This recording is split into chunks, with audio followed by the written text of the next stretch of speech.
Mania Mega Suara, kita masih di Badami bersama Desa Membangun Indonesia untuk edisi malam hari ini, Rabu 5 Januari 2022.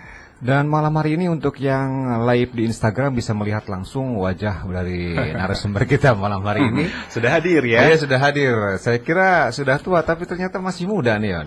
Mungkin karena rajin berolahraga. Sudah ya. tua. Tidak muda lagi. Casingnya aja. Selamat malam Pak Surahman. Selamat malam Kang Firasat, Kang Rio, serta seluruh mania Mega Suara. Selamat malam, Assalamualaikum warahmatullahi wabarakatuh. Sampurasun, Rampes. Dan malam hari ini yang menjabat atau yang ada di Jalan R.E. Matinata, kantor BPN itu ya Pak ya? Iya. Sebelahnya dari Kodim Kuningan. Iya, seberangnya ya. Seberangnya Pak ya. Ini banyak masyarakat yang belum tahu mungkin Pak. Itu hierarkinya BPN itu kemana nih? ATR BPN itu? Apakah itu ada hubungannya dengan Pemda atau Epang itu jalurnya ke atas? Bagaimana itu hierarkinya? Terima kasih nih Kang Firasat. Ini kesempatan yang baik sekali bagi kami dari Kementerian Agraria dan Tata Ruang, Badan Pertanahan Nasional, bahwa kementerian ini adalah instansi vertikal langsung dari Jakarta. Jadi kami di Kabupaten ini namanya Kantor Pertanahan dengan jalur koordinasi bersama pemerintah daerah di Kabupaten Kuningan. Jadi seluruh pegawai kami adalah pegawai pusat gitu. Yang mengurusi tentang agraria, tata ruang dan pertanahan itu. Berarti kalau jalur vertikal itu semua pegawainya itu di SK dari atas Pak ya? Termasuk gajinya. Gajinya. Wah. Tidak dari APBD, kami dari APBN. Betul. Iya. Dan di kantor Badan Pertanahan Kuningan sendiri itu semuanya ada berapa kabid atau ada berapa bidang, ada berapa seksi atau ruang lingkupnya seperti apa Pak? Iya, kantor pertanahan Kabupaten Kuningan ini kan levelnya kabupaten sehingga dipimpin oleh kepala kantor. Ya kebetulan saya sedang diberikan amanah untuk memimpin kantor pertanahan Kabupaten Kuningan. Mudah-mudahan saya bisa memberikan manfaat untuk masyarakat Kabupaten Kuningan. Amin. Karena memang katanya manusia terbaik adalah manusia yang bermanfaat untuk orang lain. Amin. Iya. Kemudian saya dibantu oleh 1 orang Kasubag TU dan 5 orang kepala seksi. Ya, ada seksi yang pertama ini pengukuran dan pemetaan, seksi yang kedua penetapan hak dan pendaftaran, seksi yang ketiga penataan, seksi yang keempat itu pengadaan tanah, kemudian seksi yang kelima adalah pengendalian dan permasalahan pertanahan. 1 Kasubag, 5 kepala seksi. Iya betul, itu untuk eselon 4 yang sekarang istilahnya adalah pejabat pengawas. Kalau kepala kantor pejabat administrator. Baik.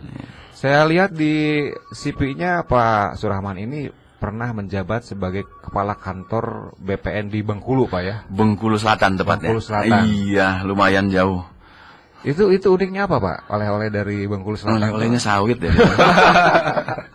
Di sana banyak perkebunan sawit dan ya namanya juga berbeda budaya, berbeda karakter kita, di mana langit di junjung ya, bumi dipijak ya, kita harus bisa menyesuaikan diri. Betul. Tapi karena memang ATR BPN ini kan NKRI, jadi saya harus ditempatkan dari mulai Aceh sampai Papua sana. Wow. Nah itu. Oke. Dan kesan pertama untuk di Kuningan bagaimana Pak? Kesan pertamanya, alhamdulillah cuacanya mirip dengan Bandung karena saya tinggal di Bandung ya. Di sini saya dari Senin sampai Jumat saja, mungkin Sabtu Minggu saya keluar dari Bandung. Kayak saudaranya hampir sama juga dan masyarakatnya ramah, terutama lebih religius ya, karena di sini banyak juga pesantren-pesantren ternyata. Betul. Di Kuningan bahkan banyak teman-teman saya juga di Bandung banyak menyekolahkan atau jadi santri di Kuningan gitu, anak-anaknya. Sudah menemukan makanan khas Kuningan yang enak? Makanan khas Kuningan itu peyem ya yang jelas. Tapi bukan peyem puan loh. Iya, beda lagi Pak. Ini peyem dari tape gitu. Pernah nyobain nasi kasreng Pak? Kasreng apa ya? Wah, harus diajak ya. Nah, ini nih.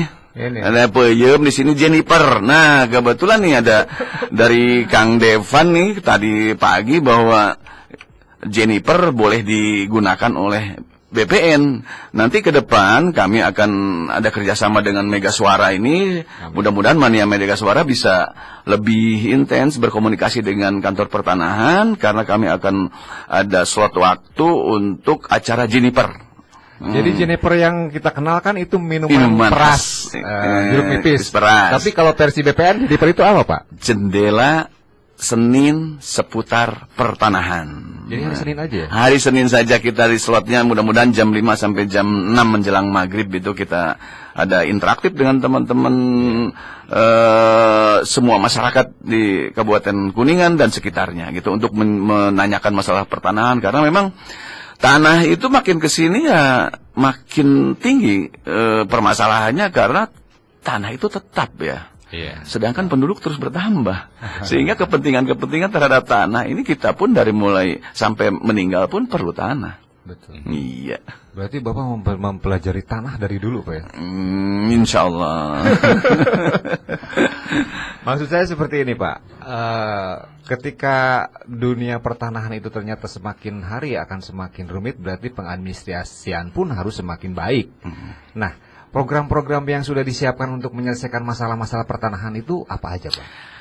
Begini ya, satu keniscayaan bahwa kita ini harus bertransformasi dari analog ke digital. Ya, itulah yang dilakukan oleh BPN. BPN punya visi, misi, dan roadmap di tahun 2024 ini adalah institusi yang berstandar dunia. Itu mimpinya BPN. Nah, untuk ke arah itu jelas bahwa seluruh data di BPN sudah tidak lagi dalam bentuk hard copy harusnya. Nah, ini kami sedang melakukan transformasi ke dalam digital, alih media dari analog ke digital. Sudah ada beberapa layanan dari BPN ini yang sudah elektronik, artinya masyarakat tidak perlu datang ke BPN. Cukup dengan online melalui komputerasi kantor pertanahan, misal pelayanan hak tanggungan. Hak tanggungan ini kan dibutuhkan oleh para kreditur, yaitu para bank, sehingga bank sendiri tidak perlu datang ke BPN untuk memasang hak tanggungan. Kemudian informasi tentang pengecekan sertifikat, informasi tentang zona nilai tanah, kemudian juga pembuatan surat keterangan pendaftaran tanah untuk proses lelang dan sebagainya. Gitu sudah dalam bentuk elektronik, kita tidak perlu lagi tatap muka, karena kita pun sekarang sudah jarang ya bertatap muka dengan lembaga perbankan, semua sudah diakomodir oleh ATM, bahkan gadget sendiri. Ya, 10 tahun yang lalu siapa yang memikirkan atau membayangkan bahwa kita pun butuh makan, kita cukup di rumah saja, makanan datang sendiri dengan GoFood. Iya, betul. Ya, kita mau ngirim barang tidak perlu kita keluar rumah dengan GoSend. Nah, itu BPN harus seperti itu. Kalau kita tidak mau berubah, ya akan dilindas dengan perubahan itu sendiri.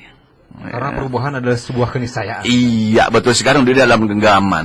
Bahkan anak saya aja sekarang shopping tidak pernah ke mall. Dari gadget aja. Di situ banyak sekali media-media online untuk belanja ya. Yang penting ada isinya, ATM-nya. Kalau kata kuncinya transformasi dari analog ke digital, berarti yang sudah dilakukan, yang sudah jadi produk atau aplikasi yang sudah dibuat apa aja, Pak? Oh, banyak ya. Jadi sekarang kalau masyarakat atau Mania Mega Suara ini perlu informasi tentang pertanahan, silahkan unggah atau download itu Sentuh Tanahku. Ya, baik itu di App Store maupun di Google Play, itu silahkan disentuh Tanahku. Ini semua informasi berkas, informasi layanan, bahkan biaya pun silahkan ada di situ semua, gitu.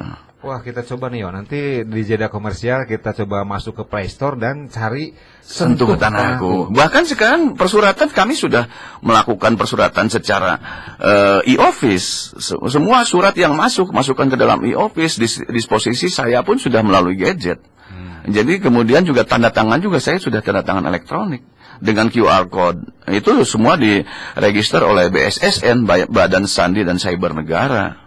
Jadi sudah pemalsuan dokumen-dokumen tanda tangan segala macam sudah bisa diminimalisir karena kita sudah pakai QR code. Itu adalah sebuah transformasi dan itu harus dilakukan. Tapi kenyataan di lapangan nih, Pak, ketika masyarakat masih menyimpan berkas-berkas apa tuh? Warkah.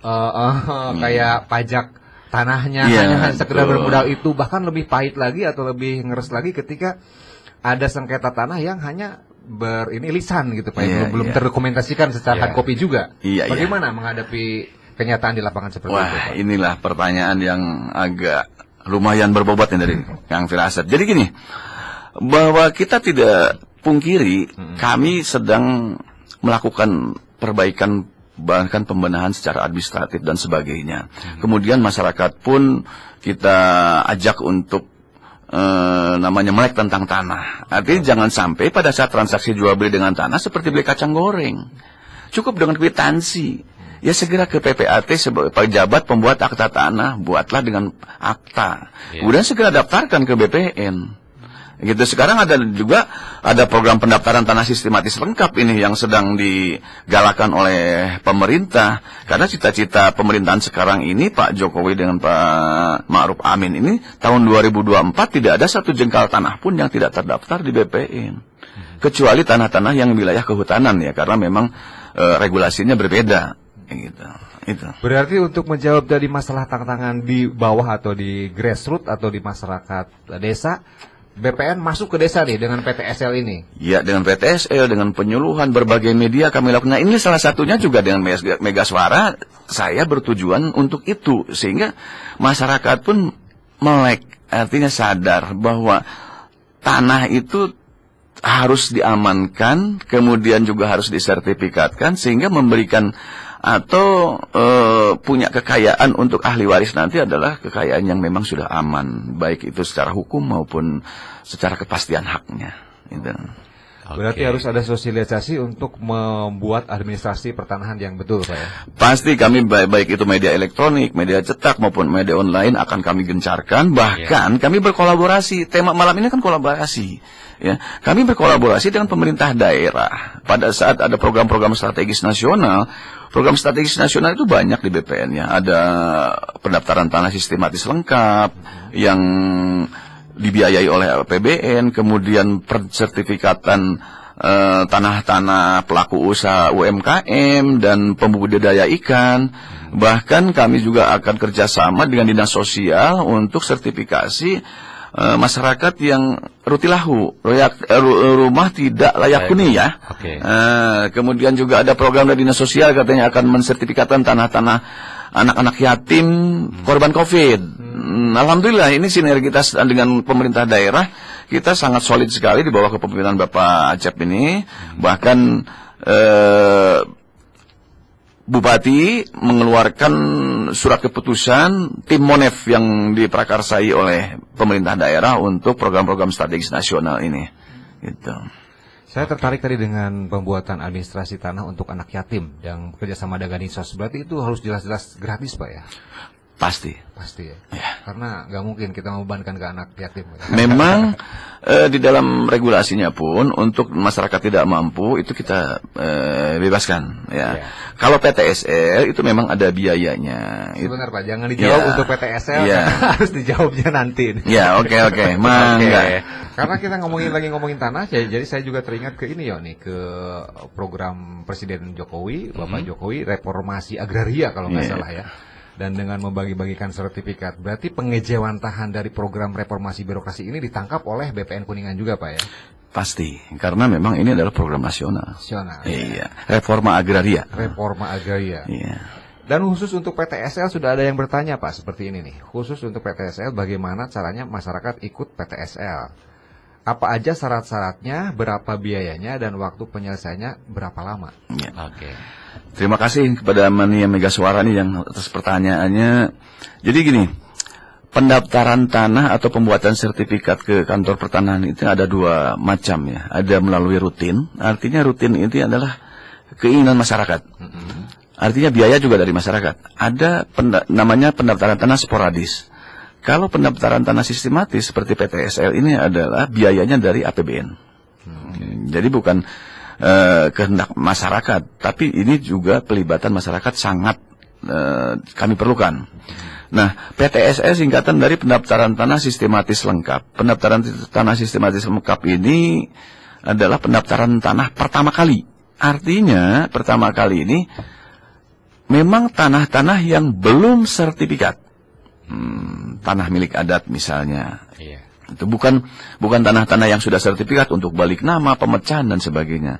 Tapi ini adalah tanah-tanah yang belum sertifikat yang dilakukan secara serentak di dalam satu desa atau kelurahan.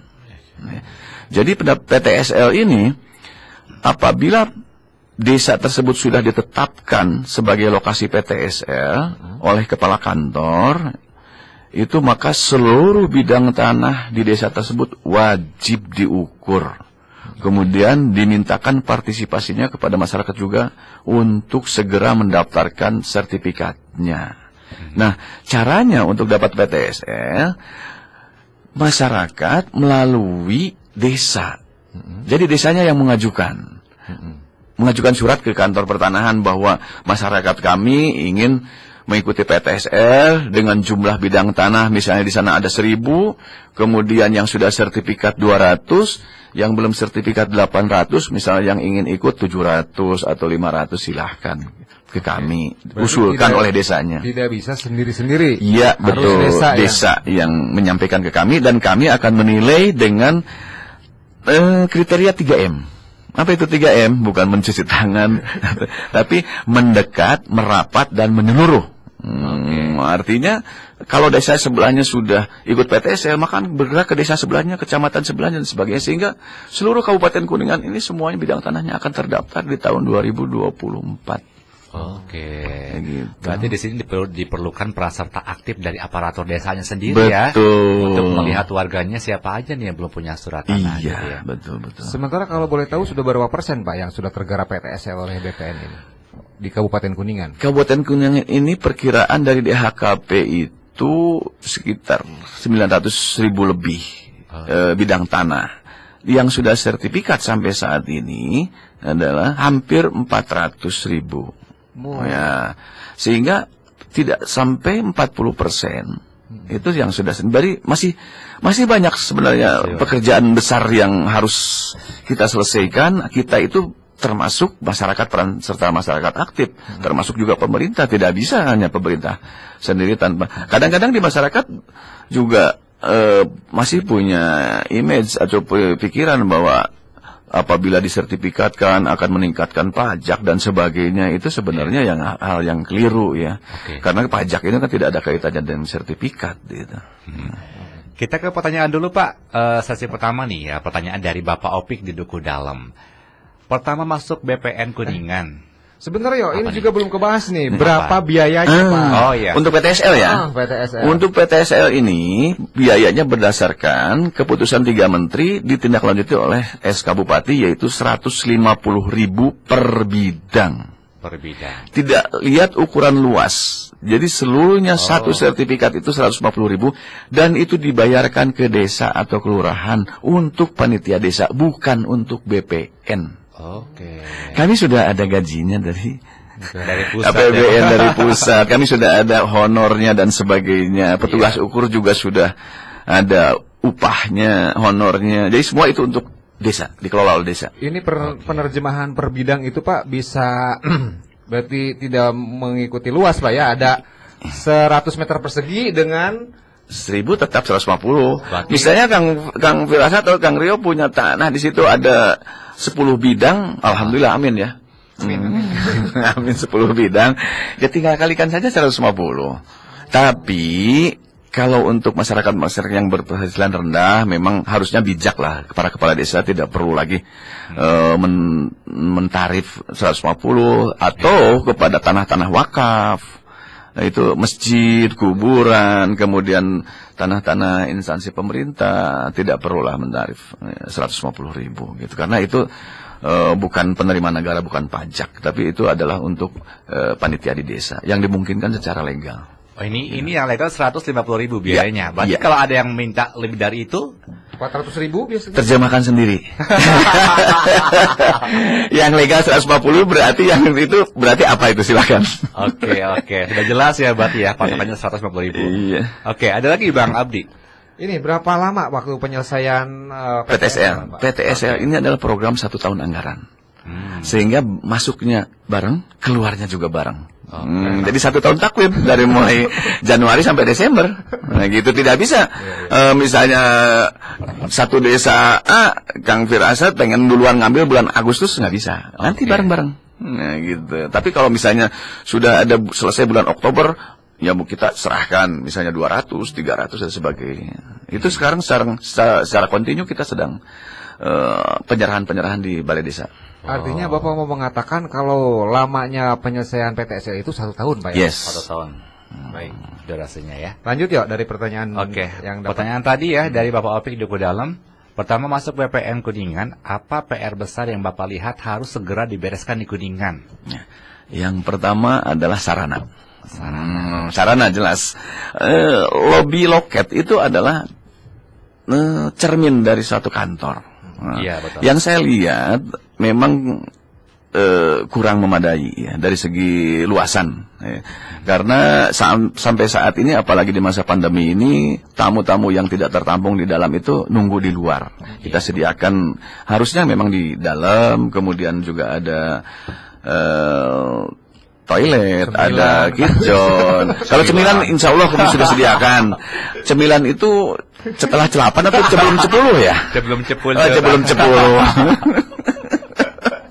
Sudah kami sediakan, tenang saja. Nah, ke depan ini, tahun ini insya Allah akan kami rehab, Pak. Akan kami perbaiki.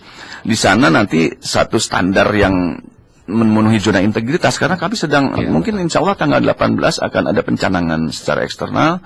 Zona integritas menuju wilayah bebas korupsi, bahwa dalam loket itu harus yang pertama mengakomodir disabilitas, kemudian juga jompo, kemudian juga harus ada toilet disabel, harus juga ada laktasi, ruang laktasi, dan kami rencananya akan di loket itu akan harus ada kafe untuk masyarakat tamu untuk menikmati kopi dan cemilan 10 tadi. Iya, jadi tidak merasa jenuh, Pak. Iya, kemudian juga kan kami siapkan podcast. Nah, gitu, tempat podcast. Jadi tidak melulu di Mega Suara lah. Kami pun harus punya live streaming. Itu sarana yang pertama, Pak, PR-nya ya. Iya, yang kemudian kedua? yang kedua mungkin dari segi sikap mental. Ya, sikap mental yang kita kan harusnya sebagai pelayan ya. Apalagi Pak Jokowi sudah menyampaikan bahwa pegawai negeri harus punya orientasi berakhlak ya, berorientasi pelayanan, kemudian juga harus punya meningkatkan pengetahuan dan kolaborasi dan sebagainya. Saya tidak apa itu berakhlak ya. Singkatannya harus baca dulu nih berakhlak tuh apa ya gitu ya. Sederhananya gini, Pak, kalau ada karyawan Bapak yang di loket judes berarti gak boleh Karangmaya. Harus senyum. Senyum. Namanya juga melayani masyarakat. Apapun kondisinya, walaupun masyarakat marah dan sebagainya, kita tetap aja senyum gitu, gitu ya. Jadi memang kami selalu menyampaikan kepada loket bahwa kita sebagai pelayan, apapun yang disampaikan oleh masyarakat, ya itulah masyarakat kan berbagai macam karakter. Kita harus siap sebagai pelayan dan ujung tombak dari pelayanan itu kan di loket. Betul. Dan harus yang cantik-cantik lah kalau bisa. Tapi kan kepala kantor juga punya selera. Nah, nanti mungkin tim seleksinya Kang Firasat dengan Kang Rio lah, tolong. Iya, siap. Boleh. Kalau saya sih ya sudah. Yang minimalnya yang super kijang gitu lah ya. Apa itu, Pak? Kaki panjang. Bukan kutilang, Pak ya? Enggak tahu lah. Kutilang apa? Kurus tinggi langsing. Dasar. Oke. Yang kedua sikap mental. Yang ketiga ada lagi nggak, Pak? Itu PR-nya atau sudah cukup di situ?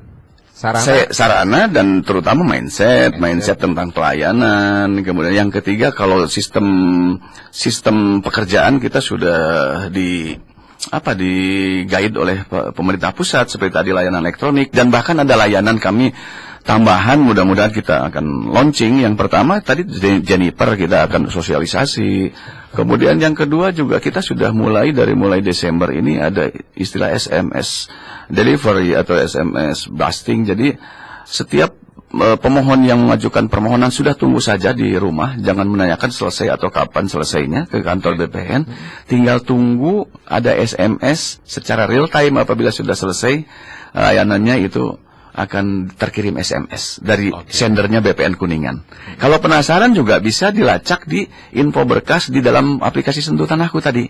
Sedang ada di mana nih? Apakah di pengukuran atau ada di kepala kantor, misalnya saya lama nih, bisa juga disentil di situ. Iya, iya. Jadi bisa monitor ya Pak ya. Yes. Kayak pengiriman barang ya. udah sampai mana. Betul. Seperti pengiriman barang anu lah gitu. Oke. Lanjut ya ke pertanyaan berikutnya. Ini masih ada nih Pak, dari Pak Eman di Cilimus. Adakah masalah pertanahan yang sulit untuk dibereskan di Kuningan hingga berlarut-larut katanya Pak? Waduh. Ya, tadi saya katakan setiap masalah pertanahan itu memang multidimensi ya. Iya. Ya, kadang-kadang unsur politisnya juga ada gitu. Yang paling banyak adalah masalah sengketa waris. Makanya kepada Mandya Mega Suara, apabila punya harta berupa tanah segera disertifikatkan sehingga menjamin kepastian hukum dan kepastian hak atas tanah. Jangan sampai meninggalkan warisan yang belum jelas ya. Kadang-kadang pada saat bagi waris, satu orang sedang di Arab, tidak dilibatkan, atau satu orang sedang ada di Surabaya, tidak dilibatkan dalam bagi waris, atau hibah.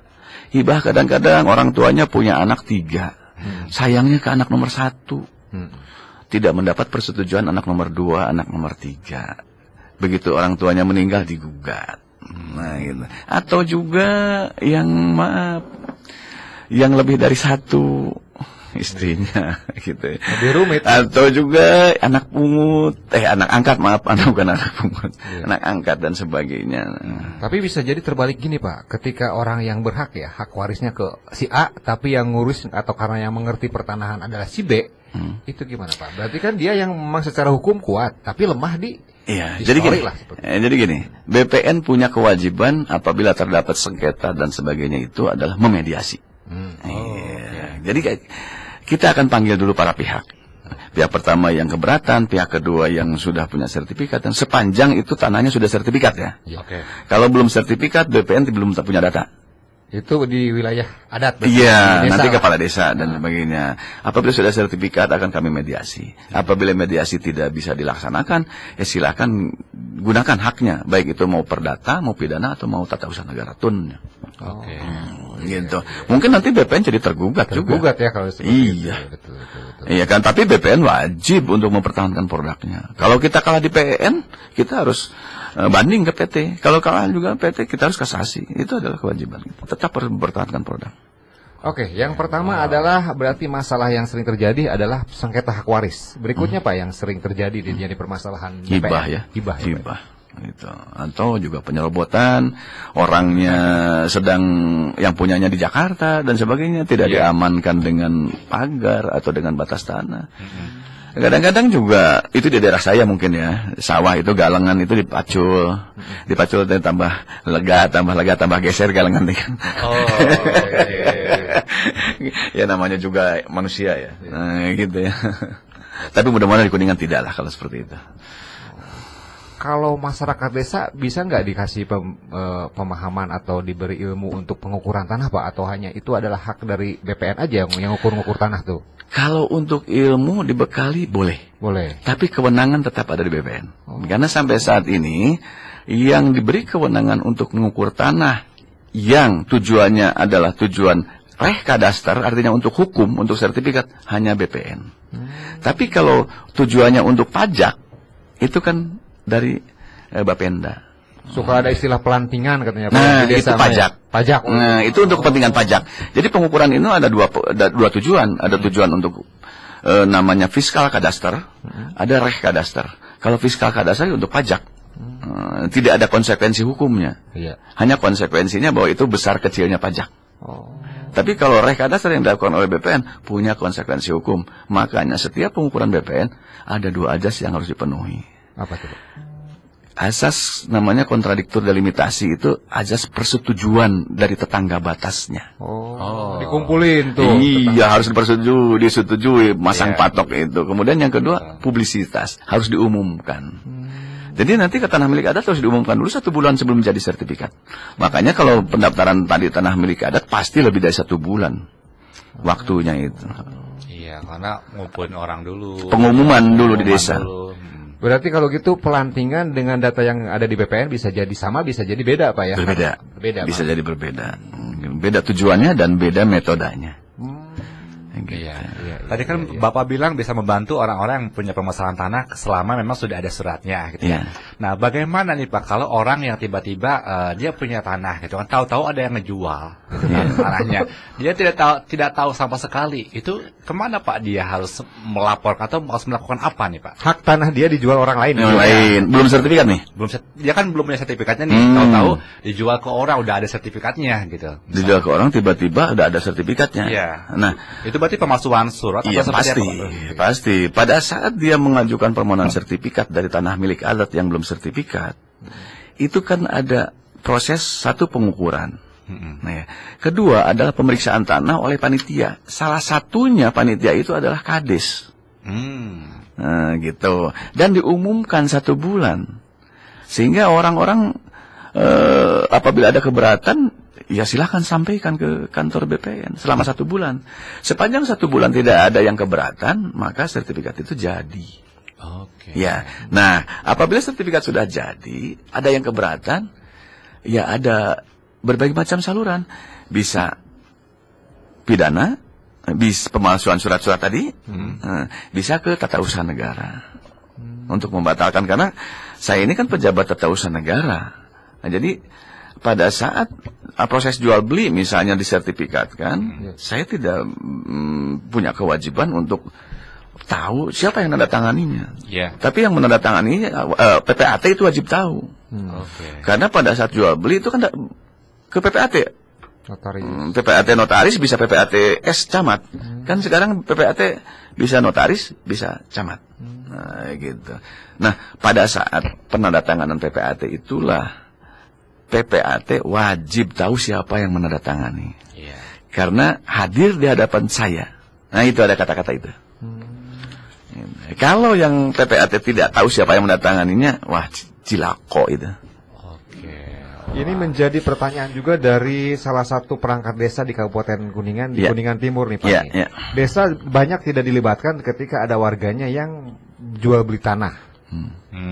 Dan ketika ada sengketa, desa yang ikut terlibat. Itu gimana Pak masalah itu? Jual beli tanah, apabila itu tanah milik adat, itu saksinya adalah dari desa. Harus itu Pak. Iya, aturannya. Tapi kalau sudah sertifikat jual beli tanah, itu cukup di PPAT. Karena kalau sudah sertifikat, desa terlibat di dalam proses penerbitan sertifikat. Itu adalah salah satu panitianya adalah kepala desa. Gitu. Apabila sudah sertifikat, ya sudah desa nanti tinggal di PPAT saja. Jadi kalau ada jual beli tanah yang sudah bersertifikat, berarti desa tidak boleh mengelak tidak tahu karena dia sudah jadi panitia Pak ya? Iya. Kadesnya. Iya. Dan ada namanya surat pernyataan penguasaan fisik bidang tanah, itu yang ditandatangani oleh desa juga diketahui.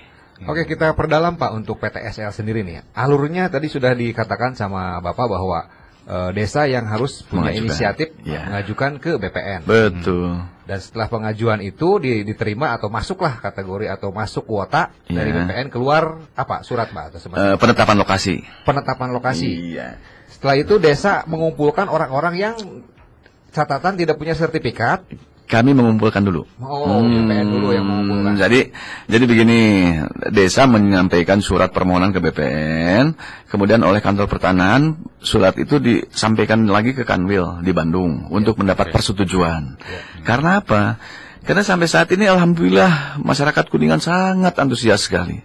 Sampai saat ini sudah lebih dari 100 desa menyampaikan permohonan untuk PTSL dari 360-an desa kalau tidak salah. Iya, betul. Ya.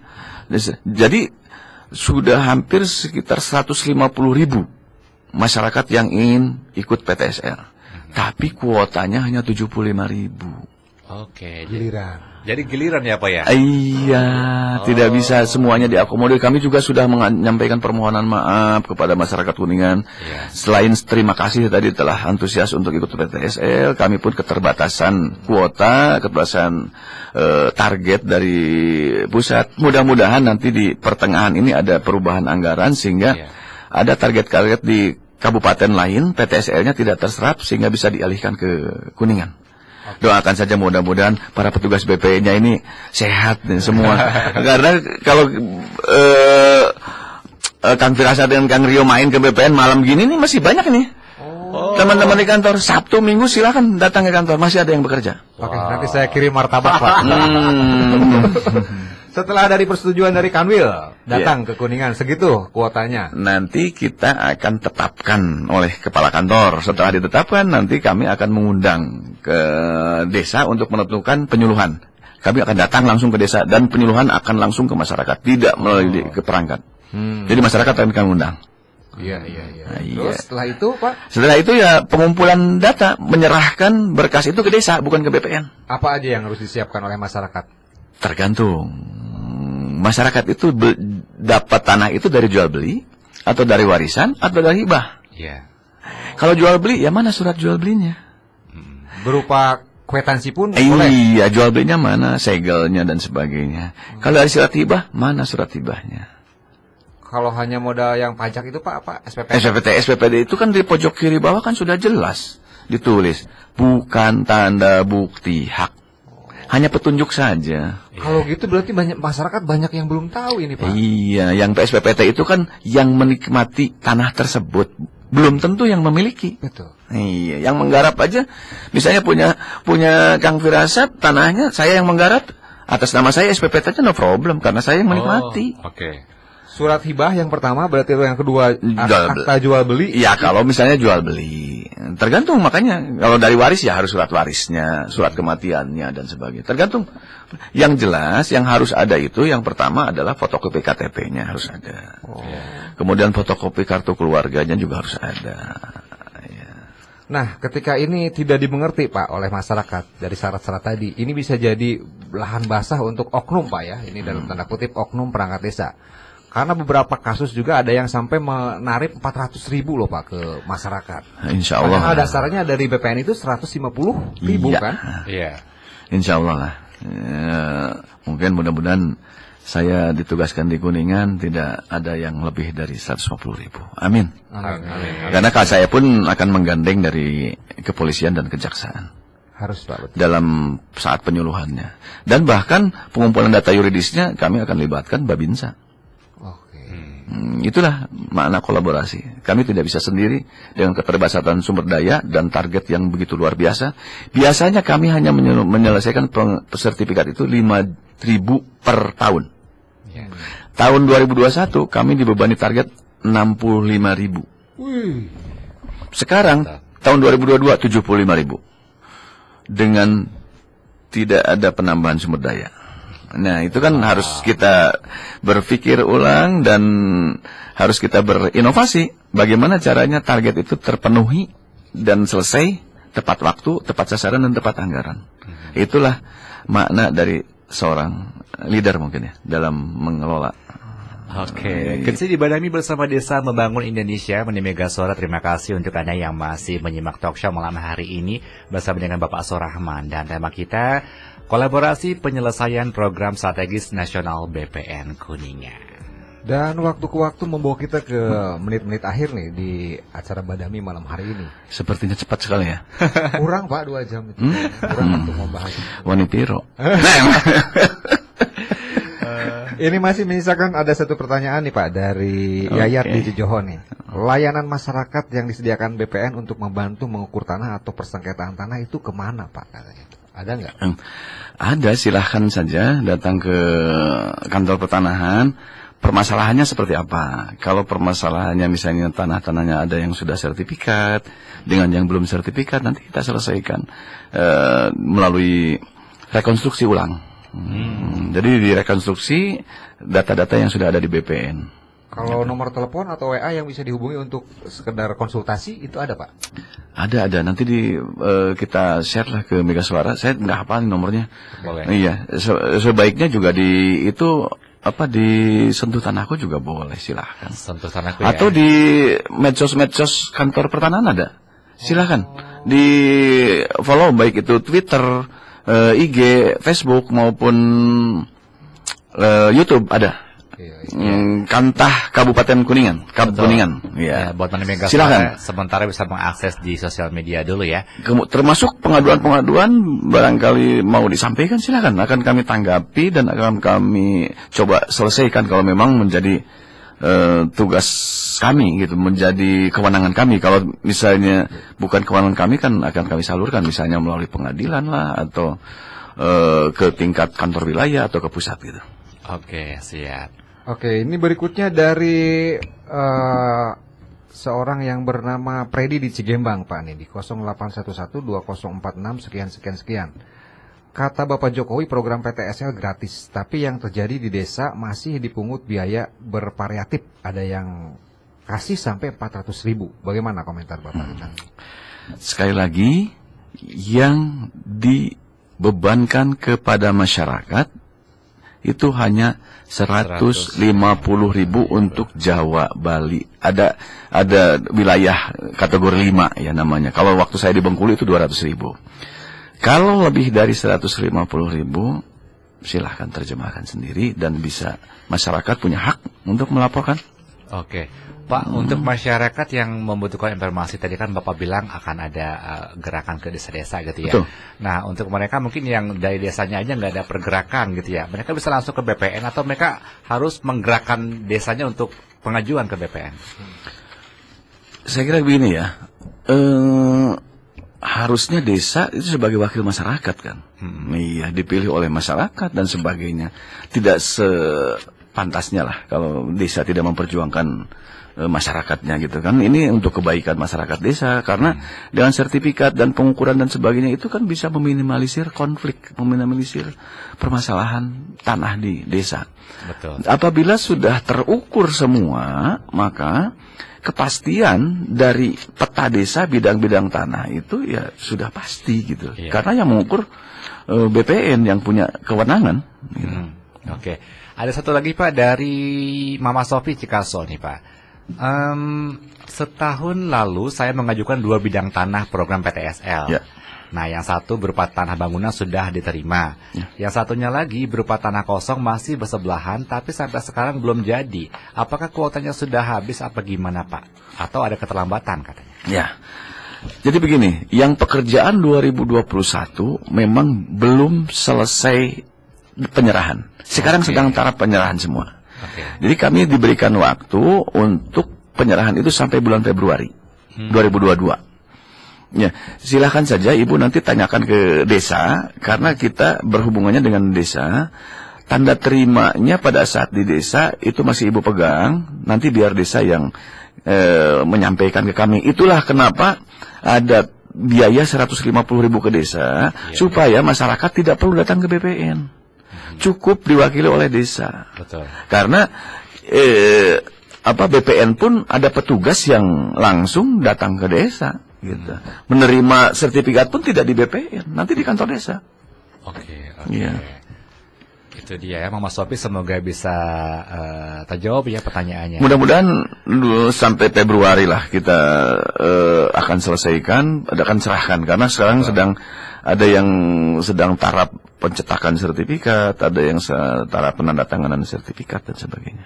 Oke, siap. Dan untuk tahun 2022 untuk program PTSL sendiri itu akan di launching kapan atau mau dibuka kapan Pak? Desa-desa harus mempersiapkannya dari sejak kapan? Nah, ini yang sebenarnya desa-desa yang sudah mengajukan itu sudah sekitar 100-an ya. Ke kami, dan sudah kami teruskan ke Kanwil. Ini tinggal menunggu persetujuan dari Kanwil, karena yang desa yang sudah disampaikan itu saya tadi katakan bahwa sudah hampir 150.000 bidang. Sedangkan kuotanya tahun depan ini hanya 75.520 sertifikat. Mudah-mudahan BPN Kuningan ini bulan April, bulan Mei sudah terpenuhi ini kuota.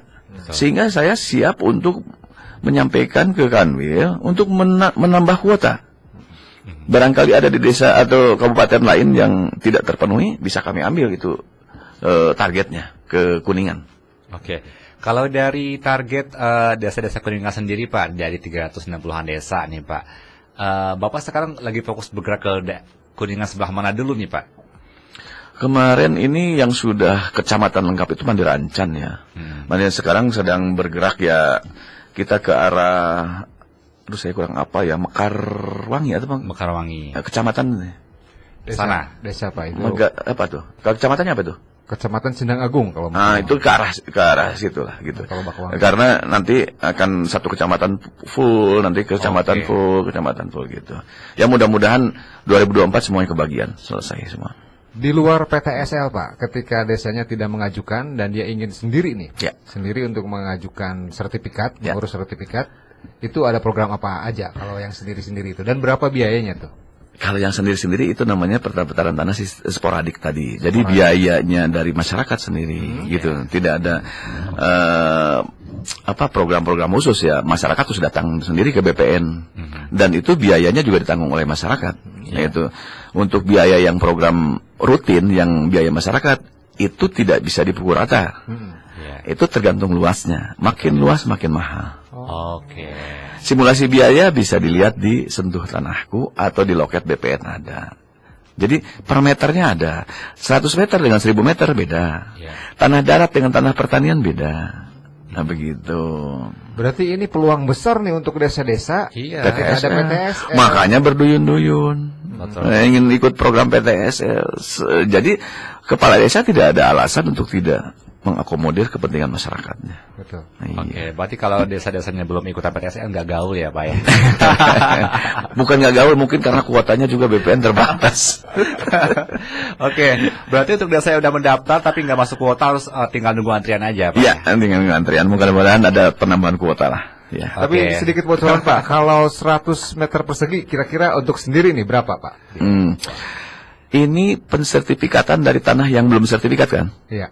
Karena beda nanti kalau mau balik nama atau pemecahan beda lagi. Kalau pensertifikatan dari yang belum sertifikat namanya dari tanah milik, ada 3 komponen biaya di situ. Yang pertama adalah biaya pengukuran, yang kedua biaya panitia pemeriksaan tanah, yang ketiga biaya untuk pendaftaran. Sekarang saya tanyakan, 100 meter itu tanah darat atau tanah pertanian? Darat. Nah, darat. Berarti ada rumusnya. Biaya pengukuran itu L per 500 kali 100.000 ditambah 100.000. Kalau luasnya 100 per 500 itu kan 0,1 kali 100.000. Berarti 1.000. Ya, ditambah 100.000. 10.000 jadi 110.000 pengukurannya. Iya. Kemudian, tapi di situ ada kata-kata belum termasuk transportasi petugas ukur. Kalau transportasi petugas ukur ya silahkan itu kan, mau dijemput boleh, mau dikasih bensin boleh, karena bukan PNBP itu. Masuk ke saku petugas ukur. Kayaknya Pak Abdi mau sertifikasi yang 2 hektar ya Pak? Gitu. Yang kedua biaya panitia pemeriksa tanah. Panitia pemeriksa tanah itu L per 100 kali HSBK panitia A yaitu 20.000 ditambah 350.000. Apa ya rumusnya ya? Tidak Pak. Jadi L per 500 ini tadi 100 per 500 ditambah dikalikan 20.000 HSBK PA panitia A kemudian ditambah 350.000. Jadi minimal dia 350.000. Jadi sekitar 360 tambah tadi 110 berarti 470 tambah biaya pendaftaran 50 sekitar 500-an. Ditambah nanti transportasi petugas ukur dan panitia yang tidak ada masuk PNBP. Ada yang ngasih 50.000, ada yang ngasih 100.000, ya silahkanlah. Lagi-lagi kembali ke PTSL yang paling enak tuh. Iya, betul. Sudah menjadi kemudahan. Tapi waktunya juga 1 tahun. Jangan ngeburu-buru kalau PTSL, harus sabar. Waktu kita sudah time out banget nih Pak. Mohon maaf karena waktunya juga memang dibatasi. Kirain ada injury time nih. Semoga ada kesempatan-kesempatan lain untuk masyarakat yang pengen berdiskusi lagi nih. Insya Allah program Jennifer akan launching di Mega Suara. Tunggu tanggal mainnya Mania Mega Suara. Silakan Pak closing statement barangkali dia mau disampaikan kepada masyarakat Kabupaten Kuningan nih Pak. Ya. Terima kasih nih terutama kepada Mega Suara dan juga para pendengar Mania Mega Suara bahwa kantor pertanahan Kabupaten Kuningan saat ini insya Allah akan selalu terbuka, akan selalu mensosialisasikan apa yang ada di kami di kantor pertahanan Kabupaten Kuningan semuanya untuk masyarakat Kabupaten Kuningan. Tidak ada kepentingan saya di sini adalah kepentingan untuk membantu masyarakat Kabupaten Kuningan dan melaksanakan program-program pemerintah yang sudah dibebankan kepada kami, insya Allah ya, bahwa kami hadir untuk memberikan kemudahan dengan nilai kementerian melayani profesional terpercaya. Wah, mantap. Terima kasih. Iya. Pak. Dan wassalamualaikum warahmatullahi wabarakatuh. Waalaikumsalam warahmatullahi wabarakatuh. Wah. Kita terbuka berarti ya. Nanti main-main ke kantor BPN pun boleh Pak ya? Iya, sambil ngopi lah. Siap. Tetap semangat Pak dan sehat selalu. Nah, itu yang paling penting. Semoga apa yang Bapak programkan bisa tercapai dan semoga masyarakat juga tercerdaskan dengan sosialisasi ini. Yang belum diakomodir nanti di Pura Jennifer, silahkan bertanya. Jennifer. Nah, Jendela Senin seputar pertanahan. Seputar pertanahan. Nah, ini Kang Depan lagi dengerin nih. Yang punya Jennifer. Oke baik Pak, selamat jalan, semoga selamat sampai tujuan. Amin. Katanya Amin. mau keluar kota Pak ya? Ke Bandung. Ya. Iya. Semoga selamat sampai tujuan dan salam buat keluarga, salam juga Amin. buat rekan-rekan di ATR BPN Kuningan. Iya, amin. Kebetulan saya kan S3. Setiap Sabtu setor. Ada aja ya. Oke.